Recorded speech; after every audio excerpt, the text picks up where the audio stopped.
Só não entendi. O gringo também se infectou? Olá, tudo bem? Estava sumido um pouquinho. Vim responder essa pergunta da Marilene. Infelizmente ele se infectou. Ele foi a primeira e espero que a última pessoa que eu passei HIV na minha vida. Infelizmente sim.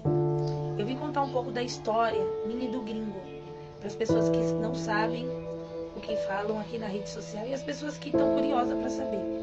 O nome do gringo é Patrick Mahon. Ele era uma pessoa que eu conheci após o término do meu relacionamento com o advogado, com o juiz Alexandre. Quando eu conheci o gringo, foi amor à primeira vista. Ele era um príncipe encantado, tipo o meu guarda-costa da Whitney Houston. Homem branco, dos olhos azuis, cabelo loiro, romântico, carinhoso, que falava inglês. Uma menina negra de periferia que nem sabia falar português, ele parecia o meu Ken da Barbie. Eu nem pensava em condições financeiras, porque a única coisa que eu queria aos meus 21 anos era casar, ser feliz e ter uma família. Ao contrário de muitas pessoas que falam, nossa, que interesse. Não, ele que se interessou por mim. Porque ele se encantou pela minha beleza aos 22 anos, né? Eu era mais linda do que agora, por ser negra, né? Eles gostam muito de mulher negra. Eu morava no Rio de Janeiro. Após o término do meu casamento, não, eu vou dizer que eu só fui casada 2 vezes no papel, porque como cristã a gente só acredita no casamento quando casa certinho, né? Mas eu morei junto com o juiz, vi que ele não queria casar, fui pro Rio de Janeiro tentar trabalhar. Infelizmente continuei trabalhando lá. Morava na Djalma Urique, no Rio de Janeiro. O povo aí do Rio de Janeiro, um beijo, eles sabem, do lado da Boate Help. E assim que eu cheguei no Rio, a primeira vez que eu fui voltar a ser dominatrix após o término do namoro com o juiz, eu conheci o Patrick, né? Ele falava português misturado com americano, misturado com o inglês da Inglaterra, e se encantou por mim, e eu me encantei por ele, e acabei, foi uma paixão muito louca, muito intensa. Não dá pra explicar, sabe aquelas pessoas que a gente conhece a primeira vez e parece que a gente conheceu faz muito tempo e parece que a nossa cara metade é o amor da nossa vida.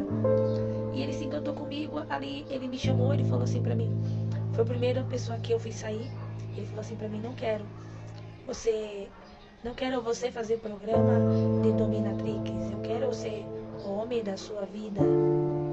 E ninguém nunca tinha me olhado dessa maneira, como dominatrix. As pessoas achavam que, vou pagar ela pra ela me bater. E ele me olhou diferente, ele me viu como mulher, como um ser humano, né? Infelizmente, quem vive nessa vida não pensa não vê outra solução. Tem gente que fica porque gosta. Eu conheço pessoas que têm dinheiro e vivem em casa de swing e gosta da vida promíscua. Mas tem pessoas que ficam porque não tem orientação, não encontra naquele momento uma opção diferente para sustentar o seu filho. E foi assim na minha vida. Graças a Deus o Patrick veio na minha vida e eu fiquei ali, conheci ele no Rio de Janeiro, em Copacabana, e aquele dia lá a gente se encontrou, a gente ficamos juntos, tudo com preservativo. E dali ele não queria mais parar de ficar perto de mim. Todos os dias ele me ligava, porque ele tinha acabado de chegar no Brasil, e eu ficava com ele, e só ficava com ele, não ficava mais com ninguém. E aí chegou um momento que eu me apaixonei por ele de verdade, ele por mim desde o primeiro dia. E ele ficou aqui uns 3 meses aqui no Brasil. Depois foi embora e falou que não queria eu não precisava de passar pelaquela vida, que eu era uma mulher que tinha luz, que era uma mulher guerreira, que os meus filhos não iam ter dificuldade nenhuma, que por mais que o pai deles tinha abandonado eles, ele seria o pai deles. E ele foi embora e falou que voltaria. Ele ficou 3 meses, foi embora, aí voltou novamente. E a gente foi para o Espírito Santo, foi para Bahia, Salvador, conhecer Pelourinho, conhecer Porão da Barra e vivendo uma eterna lua de mel. E ali ele me pediu em casamento. 6 meses junto. Quem nunca? Eu conheço várias gente que com 1 mês já foi morar junto. Eu já tava ali 6 meses com ele, entre Skype e pessoalmente, porque eu ficava com ele no hotel e ficava com ele junto. Ia pra casa só pra ver os meus filhos. E ali ele me pediu em casamento. Ele falou que queria ficar comigo pro resto da vida. E teve um dia antes dele ir embora, a gente teve relação sem preservativo, porque eu, depois do juiz, não tinha tido ninguém. E o meu exame tinha dado ok quando eu mostrei pro juiz. E na minha cabeça o juiz não tinha nada. Então eu tive relação sem preservativo, como qualquer pessoa. Quem aqui nunca? 6 meses já namorando com alguém. E jovem, né? E eu tive relação uma vez com ele. Na hora que eu tive, eu lembrei do que o juiz tinha me ensinado, que antes de ter relação tinha que ter preservativo, tinha que ter exame. E eu pedi pra ele, falei, amor, só essa vez que a gente vai fazer sem preservativo, não quero fazer mais, quero fazer exame, quero saber como que tá seu exame. Porque ele tinha falado pra mim que era bissexual. E aí depois que eu já tava apaixonada por ele, mas que ele queria eu, né? E aí eu fui e pedi pra ele exame. Faltando uma semana pra ele ir embora, ele falou, pronto, tudo bem.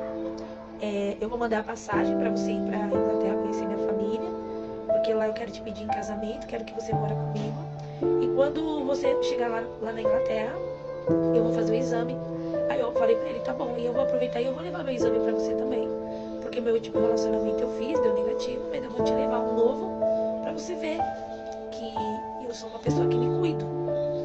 E faltando uma semana, como todo mundo sabe, nesse vídeo que tá batendo 5 milhões, eu fiz o exame e deu positivo. E eu fui pro Rio de Janeiro, eu fui pra Inglaterra do mesmo jeito, porque eu achei que ia morrer, pra curtir a viagem. Todo o tempo tive preservativo com ele, só foi uma única vez sem preservativo, que foi no Brasil. E aí foi quando eu fiz lá o segundo exame e deu, eu achando ainda que era falso positivo, e eu tive a certeza que era positivo. E ali ele fez o exame, quando ele viu que eu estava infectada, e o dele deu negativo, porque existe uma janela imunológica. E depois de 3 meses, porque naquela época, 14 anos atrás, era 3 meses a janela imunológica, hoje é com 1 mês a janela imunológica já dá pra ver. Ele fez o exame novamente, depois de 3 meses da data que a gente se relacionou sem preservativo, conforme a orientação da médica, e deu positivo o exame dele. E ele falou que me amava do mesmo jeito, que queria casar comigo, mas que eu tinha infectado ele. E eu não acreditei nele, porque eu lembrava que o meu último exame tinha dado negativo e o meu último homem era o juiz. Então eu não pensava na época que eu estava lá na Inglaterra que havia a possibilidade do juiz ter me contaminado, né? Pra mim, quem tinha me contaminado era o gringo. Então assim, eu não entendi, o gringo também foi infectado, foi eu que infectei ele, porém eu não sabia e não fiz de propósito, eu não sabia que eu estava infectada. Então se vocês querem saber mais, curte, comenta, compartilha e pede a parte 2, parte 2, parte 2, parte 2. Quem quer